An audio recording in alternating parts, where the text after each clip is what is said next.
Otis.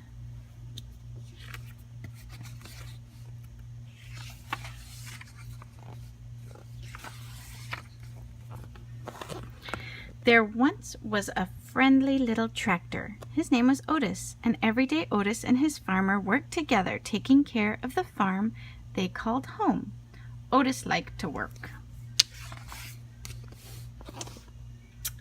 But after working hard all day, Otis was ready to unwind and play. He would ride the rolling hills and skirt the mud pond down by the corn.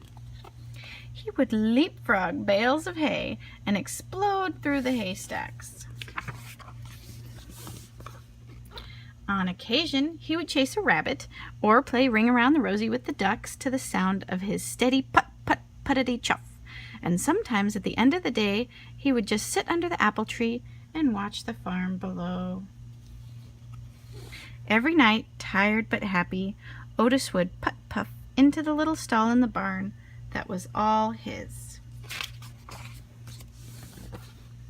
One night, when Otis was fast asleep, the farmer brought a beautiful baby calf into the barn. The calf bawled and bawled for her mother, but when the sleepy sound of the soft put-puff puttity-chuff came from the next stall, the scared little calf stopped bawling and drifted off to sleep. From that day on, the calf started following the little tractor wherever he went. Put-puff puttity-chuff. She followed him over the rolling hills and down by Mud Pond. She was right behind him, leapfrogging bales of hay.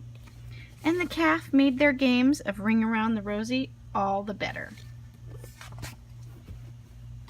Sometimes, at the end of the day, the two of them would just sit together under the apple tree and watch the farm below. Otis loved his little calf, and the little calf loved Otis. Then one day, the farmer surprised everyone with a brand new yellow tractor. "Time to move out, Otis," the farmer said. He took Otis out of the little stall in the barn that was all his and parked him back behind the barn. Then he backed the big yellow tractor into the stall next to the little calf.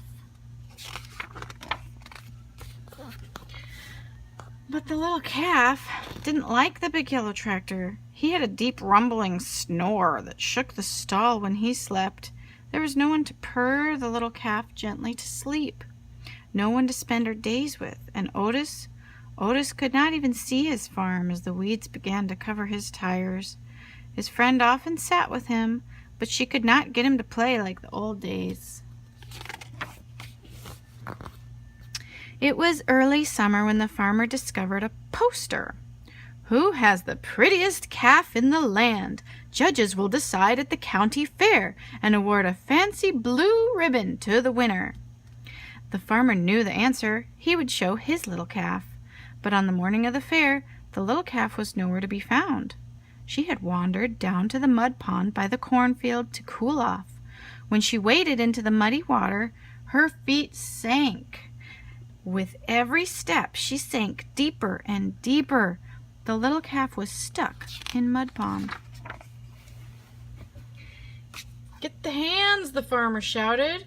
When he saw her, all the farmhands came running with their ropes, but the more they tugged, the more stuck that the calf got. "Get the big yellow tractor!"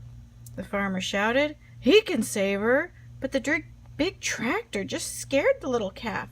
She sank in deeper and deeper. Nearby farmers began to gather. "Then call Fire Chief Douglas and the fire truck," the farmer shouted. "They can save their little calf." But the sight of the big red fire truck startled the calf in even deeper. The farmer was fit to be tied. If the farmhands and the big tractor and even Fire Chief Douglas and his fire truck couldn't save the little calf, who could? Suddenly, the little calf's ears perked up. Over the hum of the growing crowd, there came a faint sound in the distance, a soft, rhythmic purr, but puff, puttity chuff. The crowd turned and looked. The sound became louder. Put, puff, puttity, chuff, and all at once Otis puffed from around the barn. He turned and headed straight toward the mud pond. Otis puffed down the rolling hill and pulled right up next to the muddy water's edge. The calf heard her friend's puttering purr and bawled. It was something like a hello, and to the sound of his gentle chuff and the amazement of all the people in the crowd, Otis slowly began to circle the pond.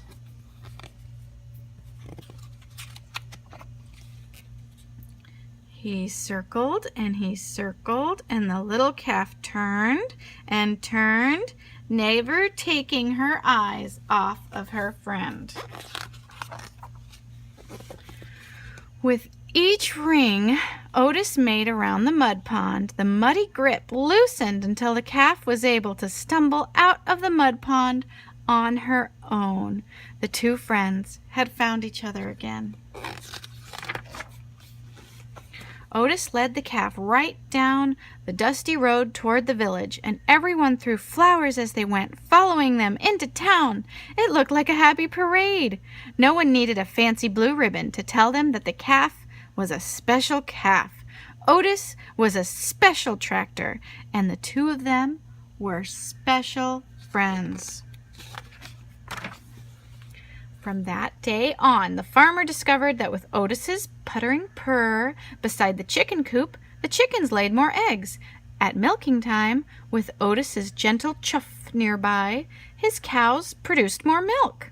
On occasion, Otis even got to join the farmer and the big yellow tractor out in the fields.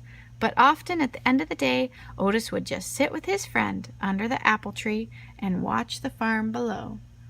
The